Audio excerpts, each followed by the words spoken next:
Petikan Alkitab untuk khotbah adalah daripada Kejadian 7 ayat 16 hingga 24.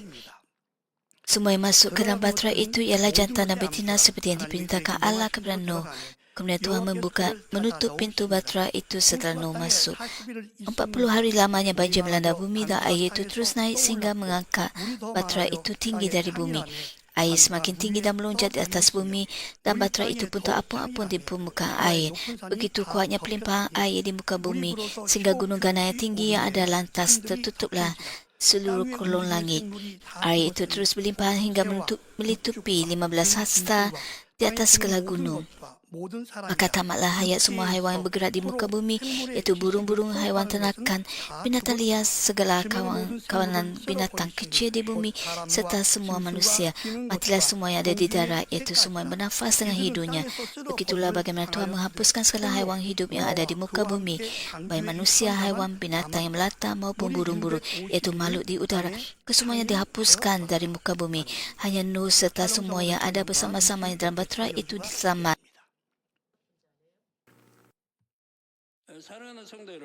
Saudara dan saudari yang saya kasih dalam Tuhan Yesus, semua anggota MAMI di seluruh negara dan seluruh dunia, anggota MAMI di Gereja Pusat, semua beribadat dalam talian di seluruh dunia, serta penonton penyiaran GCN.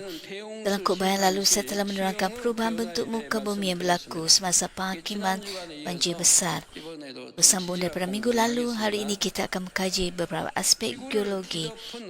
Akibat tekanan banjir menutupi seluruh bumi, lapisan-lapisan bumi mengalami pengangkatan dan penurunan. Di samping itu, di bawah pengaruh graviti, kuasa arus air yang menyapu seluruh bumi telah menghasilkan pelbagai lapisan sedimen dalam tempoh yang sangat singkat.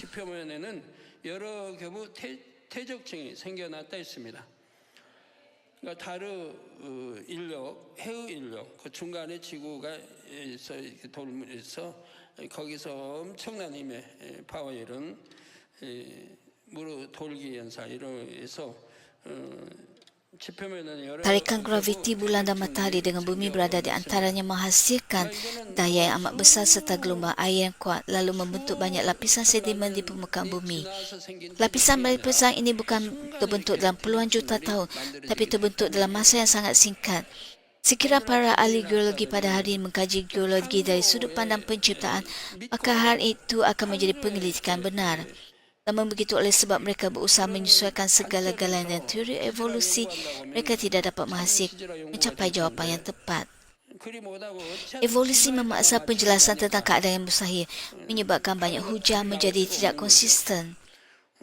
Apabila saya menyampaikan penerangan tentang Tuhan Pencipta di luar negara, saya mengemukakan sesuatu yang tidak dapat disangka.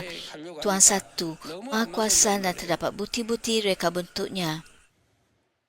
Walaupun tanpa tanda-tanda dan mukjizat, kita dapat melihat bahawa manusia mempunyai dua mata, satu hidung dengan dua lubang hidung, satu mulut dan dua telinga yang tersusun secara teratur.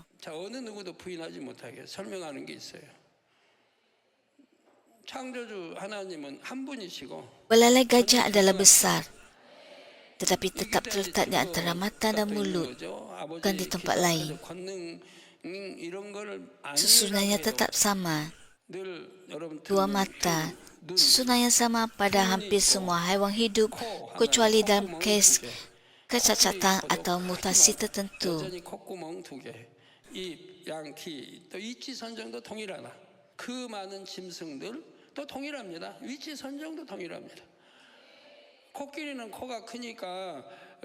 Burung, serangga, ikan semuanya mempunyai susunan asas yang sama. Ikan juga mempunyai dua lubang di bahagian atas mulut dan di bawah mata.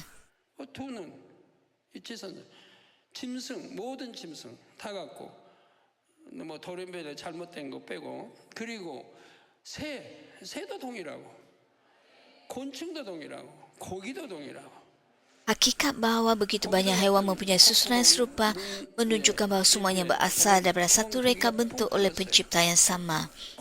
Kedudukan anggota badan adalah serupa. Makanan masuk melalui mulut, melalui perut dan usus, kemudian keluar melalui dubur. Sistem asasnya juga sama. Cara mendapatkan anak juga mempunyai prinsip yang sama. 배 창작 통해서 학문으로 나오는 것도 동일하고 또 사랑하는 Banyak 것도 perkara adalah serupa walaupun terdapat sedikit perbezaan mengikut keperluan setiap spesies. Namun begitu, setiap haiwan dan burung tanpa pernah diajar mengetahui cara menyayangi, mengawal, melahirkan anak, memutuskan tali pusat, membersihkan anak yang baru lahir dan membesarkan anak. Haiwan menjilat anak sehingga bersih, manakala manusia menggunakan air suam untuk memandikan bayi mereka.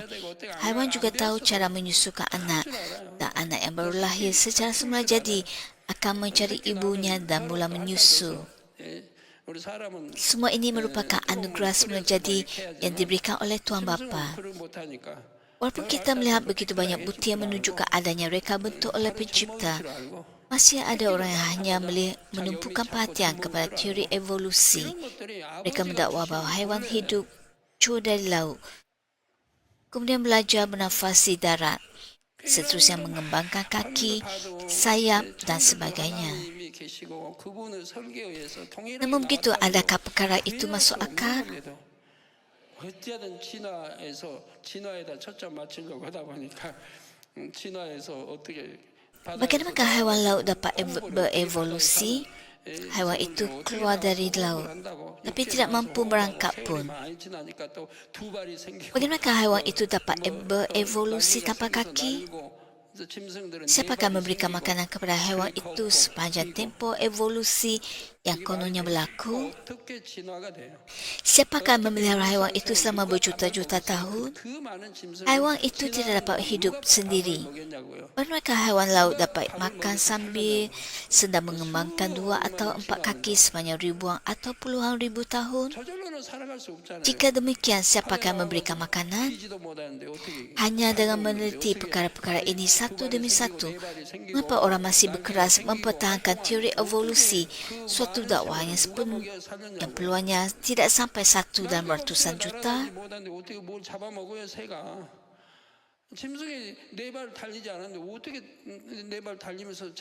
Jika bukan evolusi, maka satu-satunya pilihan adalah untuk percaya kepada penciptaan. Jika kita percaya kepada penciptaan, maka siapakah pencipta itu? Kita mesti berpaling kepada Tuhan.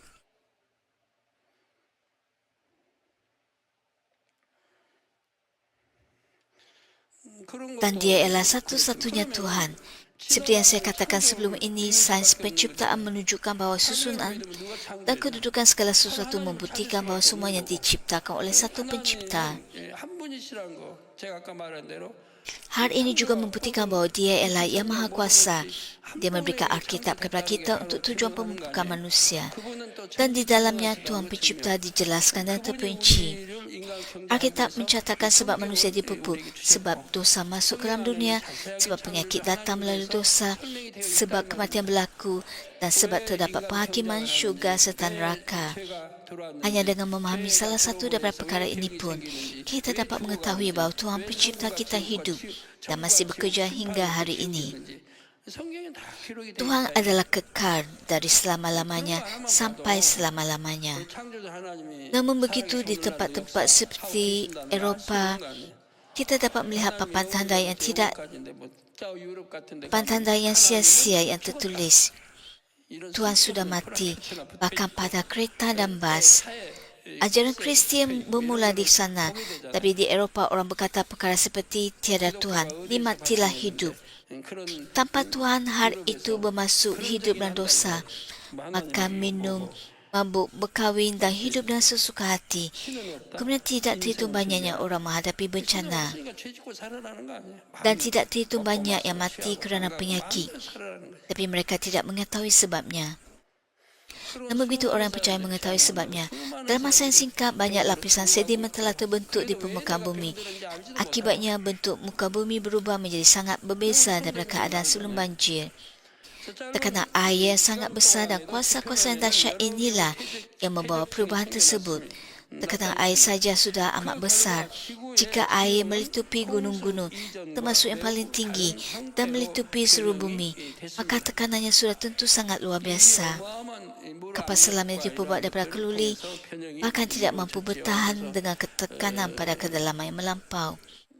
그 압력만 해도 Kapal selam boleh 엄청나거든요. hancur akibat tekanan 더군다나 tersebut. 산 높은 산도 덮어버릴, 지구를 다 덮어버릴 Begitu 물의 juga 양이라고 dengan 하면 ikan. 그 압력만 해도 엄청난 Bergantung 거예요. kepada jenisnya, banyak ikan tidak dapat pergi terlalu dalam ke lautan 잠수함이 kerana akan 착륙했어도 mati akibat tekanan yang 그것도 tinggi. 압력을 받기 때문에 물 깊이 Di dasar lautan yang sangat 아주 dalam 깊이는 seperti 못 lautan 들어가거든요. Pasifik, 들어가면 terdapat banyak 터져버리죠. khazanah yang tersimpan. 고기도 그렇고요. Logam dan sumber mineral yang boleh 고기 dilumbur 다른 dalam 데로 jumlah yang 가지고는, besar. 아주 Namun begitu 깊이 ia tidak 내려갈 dapat 수가 dilumbur. 없는 거예요. Mengapa? 죽어버리거든요. Kerana ia 압력이 terlalu dalam dan tidak dapat dicapai akibat tekanan air yang sangat tinggi. Sains moden bahkan masih belum mampu mencapainya. Semasa banjir besar, apakah yang terjadi kepada tidak terhitung banyaknya mayat manusia dan bangkai hewan? Mulai sekarang saya akan menerangkannya. 정말 무진장 캐낼 수 있는 그런 철, 여하튼 그 캐낼 수 있는 그런 보물들이 많이 저장돼 있는가 합니다. 그저 못 캐냅니다. 왜? 너무 깊으니까 거기까지 들어갈 수가 없으니까요.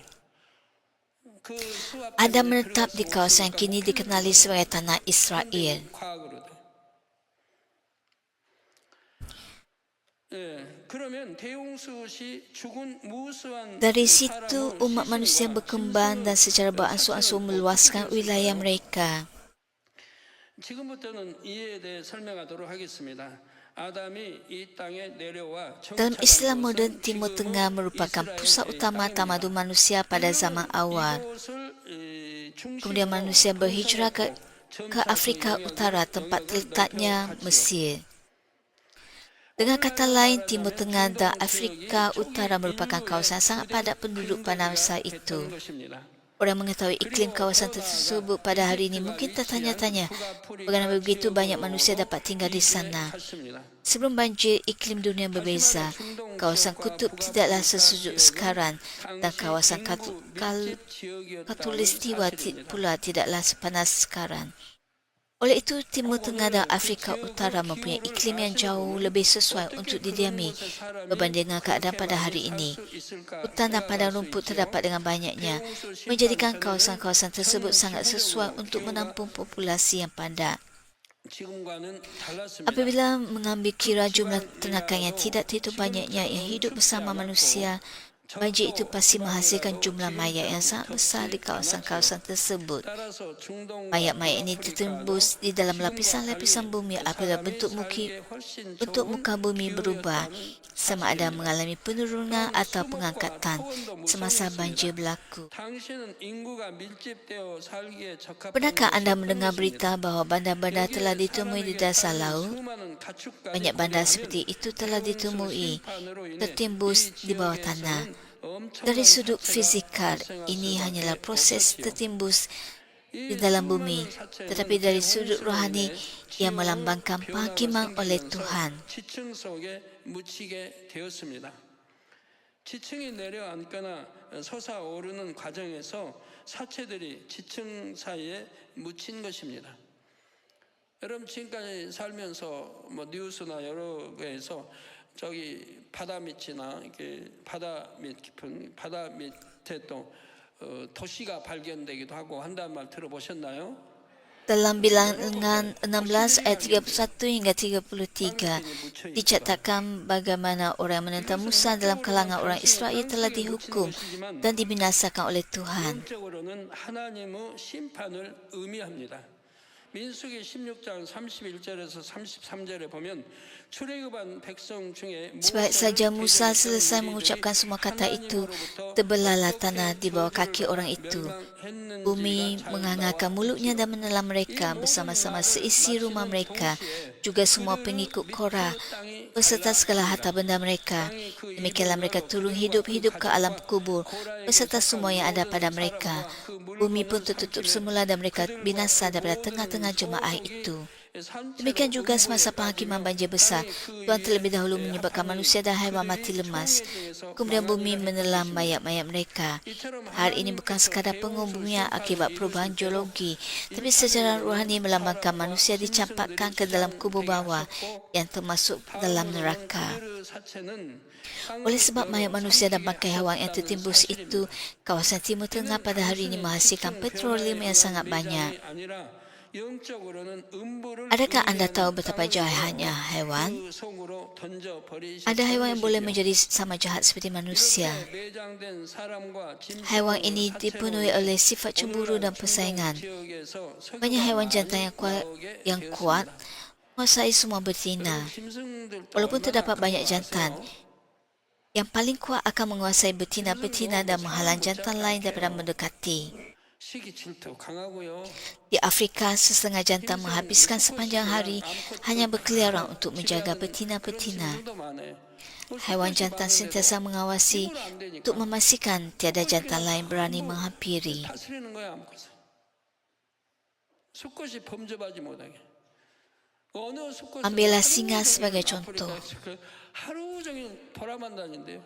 Seperti anda ketahui, singa jantan akan membunuh anak-anak singa yang bukan keturunan sendiri walaupun singa itu tidak memakannya. Singa jantan berbuat demikian supaya dapat mengawal semula. Jika seekor singa betina sedang membesarkan anak-anak, ia tidak akan mengawal. Oleh itu, singa jantan membunuh anak-anak tersebut supaya singa betina itu dapat melahirkan keturunannya pula. 잡아 죽여버리잖아요.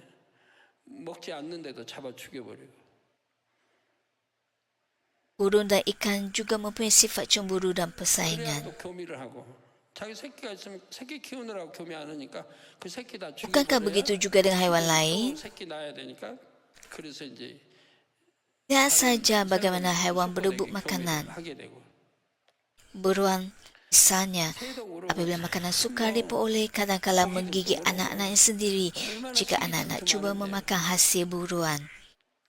Burung itu mahu makan terlebih dahulu, tak hanya selepas kenyang, barulah membenarkan anaknya makan. 곰 같은 것도 목이 많을 Jika 줄 anak-anak 알았는데 atau 먹이가 beruang 지금 betina 때문에 menghampiri sebelum 자기 beruang 새끼도 jantan kenyang, 먹이려고 하면 ia tidak akan betul 어쨌든 ansur. 먹으려고 하면 그냥 물어요 새끼도. Kadang-kadang apabila makanan sangat sukar didapati, beruang bahkan memakan anak-anaknya sendiri. 배불러줘야지. 배부르기 전에 새끼들이 오고 암컷이 Beruang juga 옆에 boleh 오면 menjadi 가만히 sangat 있어요. kejam. 때로는 아주 짐승이 귀해서 이제 배고플 때는 새끼도 잡아 먹는 거예요. 곰들. Sebenarnya Timur Tengah memiliki kira-kira 75% daripada resap minyak dunia. Ya, di situlah kita dapat melihat kawasan-kawasan yang mempunyai resap minyak. Pada hari ini terdapat pelbagai teori tentang bagaimana petroleum terbentuk. Tapi teori yang paling umum adalah bahawa petroleum terbentuk daripada pemendapan organisma, sejumlah besar tumbuh-tumbuhan bersama bangkai haiwan. Hal ini selaras dengan firman Tuhan yang dinyatakan dalam Alkitab. Oleh itu, memandangkan Timur Tengah mempunyai resap minyak yang melimpah, bolehkah kita mengatakan bahawa ia ialah tanah yang diberkati? Pada pandangan pertama mungkin kelihatan demikian, tapi kita perlu sedar bahawa hakikatnya tidak begitu. Pada hari ini, wilayah tersebut telah menjadi pentas peperangan dan keganasan. Sebenarnya oleh sebab sumber minyaknya, kawasan itu sering menjadi sasaran pencerobohan oleh kuasa-kuasa asing. Selain manfaat material yang cepat, kawasan itu semakin menjadi tanah yang terkutuk dan bukannya tanah yang diberkati. Saudara-saudari yang saya kasihi, dalam ayat 16 tertulis, kemudian Tuhan menutup pintu Batra itu setelah Nuh masuk. Ungkapan ini membawa masuk autoriti ilahi. Ayat ini tidak bermaksud bahawa Tuhan memaksa Nuh masuk ke dalam Batra. Ia bermaksud bahawa Tuhan sepenuhnya memerintah, memelihara dan melindungi Nuh, keluarganya serta semua haiwan berada di dalam Batra itu. Oleh sebab perlindungan bawah autoriti ini, Nuh dan keluarga yang dapat tinggal tanpa goyah. Kita juga dapat hidup dalam damai dalam apa-apa keadaan apabila Tuhan menopang dan melindungi kita dengan teguh. Hujan bahkan dapat menjadi berkat di bawah pimpinannya. Abraham juga mengalami berkat bahkan ketika menghadapi ujian. Walaupun dia menghadapi ujian melibatkan kehilangan isterinya, campur tangan Tuhan yang berdaulat telah mengubah keadaan itu menjadi suatu berkat.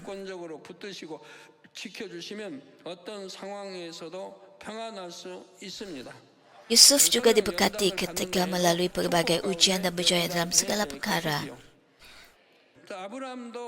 Dalam Kejadian 39 ayat 3, ketika Yusuf dijual sebagai seorang hamba,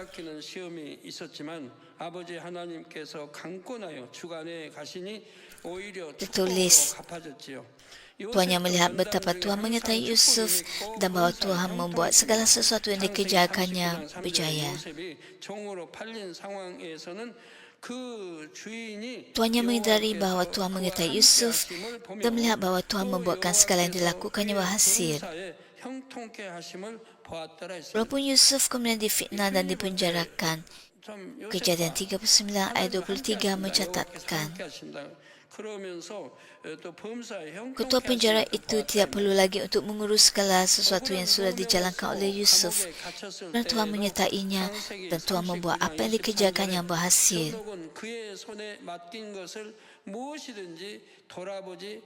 Oleh itu Tuan Yusuf mempercayainya dengan sepenuhnya. Oleh sebab kepercayaan tersebut, Yusuf menerima perkenangan dan berjaya dalam segala perkara yang dilakukannya. Alangkah indahnya jika manusia dapat 100% saling percaya antara satu sama lain. Namun begitu, adakah anda pernah menemui bahkan seorang yang dapat anda percaya sepenuhnya seperti itu? Bahkan orang mungkin telah menjalani seluruh hidup mereka tanpa pernah menemui seseorang yang benar-benar dapat dipercayai. Oleh itu, bagaimanakah Abraham atau Yusuf dapat menerima berkat bahkan ketika menghadapi ujian? Sebaliknya, ada orang yang tidak menerima sebarang berkat semasa ujian dan hanya mengalami penderitaan. Perbezaan ini datang daripada sama ada seorang mempunyai hati yang taat atau tidak. Untuk menjadi anak-anak Tuhan yang sejati dan masuk ke Yerusalem baru di syurga dengan iman yang murni, ujian merupakan sesuatu yang perlu. Orang yang menemui diri sendiri semasa ujian dan mentaati firman Tuhan untuk berubah akan mengalami ujian dalam lingkungan berkat. Walaupun sedang melalui ujian itu mesti diterima dalam keadaan diberkati. Nenek moyang iman kita juga mengalami ujian, tapi mereka sentiasa mengalaminya dalam berkat, bukan di luar berkat. Terdapat situasi yang berbeza seperti yang dialami oleh Daud. Dia terpaksa melarikan diri bersama orang-orangnya, kekurangan makanan dan rehat, serta sentiasa berhadapan dengan ancaman maut. Ujian itu datang akibat kesalahan sendiri kerana dia telah melakukan dosa yang membawa kepada kematian. Namun begitu keadaan Abraham berbeza. Ujian yang bertujuan untuk menguatkan iman dan memakmurkan jiwanya.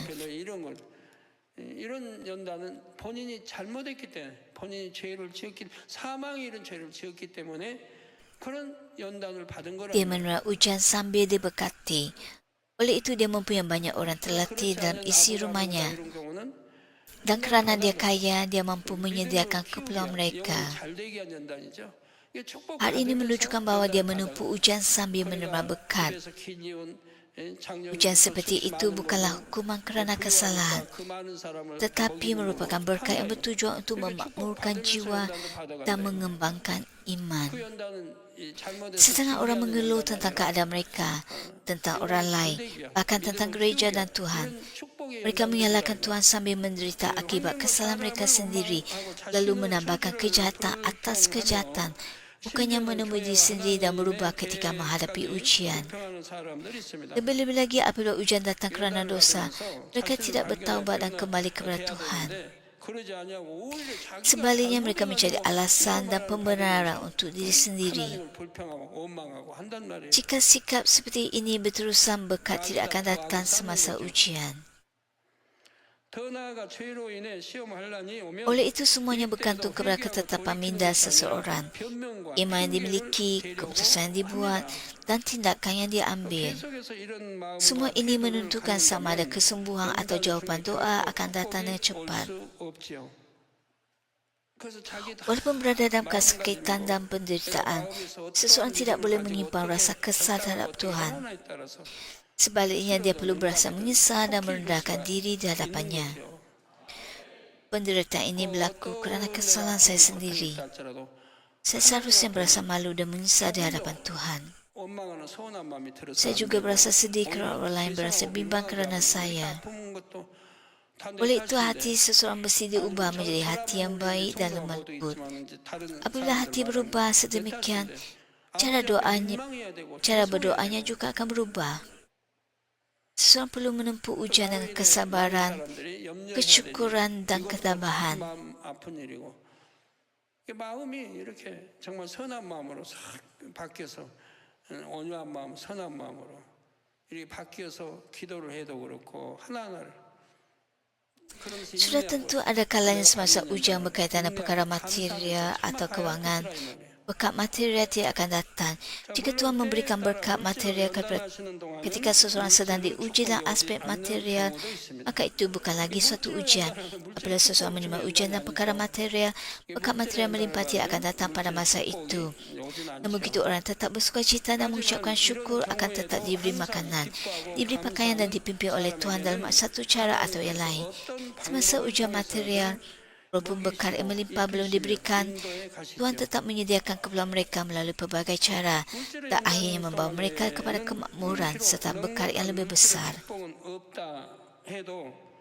Oleh itu, jika anda sedang bergelut dalam ujian, periksalah diri anda sendiri. Adakah saya benar-benar mempunyai hati yang bersedia untuk taat? Yang mempunyai hati yang taat akan menemukan sebab ujian itu datang dan dengan cepat menyelesaikan puncanya.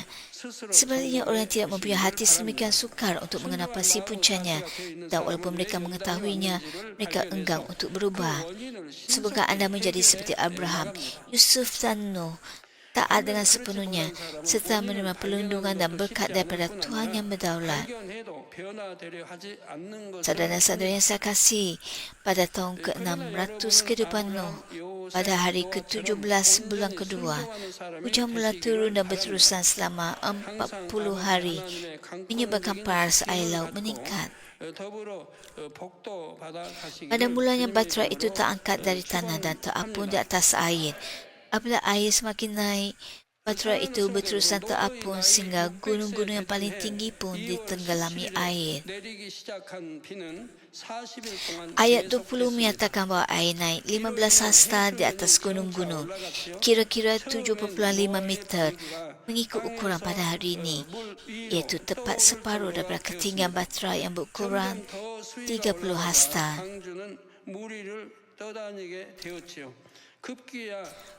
Oleh itu, apabila air naik 15 hasta di atas gunung-gunung, batra itu dapat terapung dengan bebas tanpa sebarang halangan. Kapal biasanya tenggelam sebahagian ke dalam air, dan semakin banyak orang atau muatan yang dibawanya, semakin dalam kapal itu tenggelam. Namun begitu, kapal tidak tenggelam sepenuhnya kerana tekanan air dan daya apungan.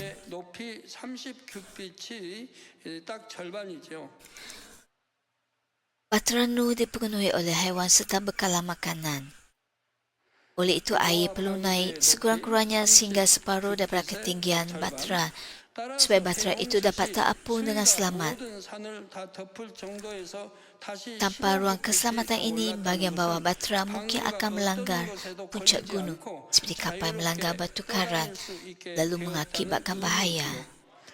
배가 물 위에 떠 있을 때 보통 아랫부분은 물속으로 가라앉습니다.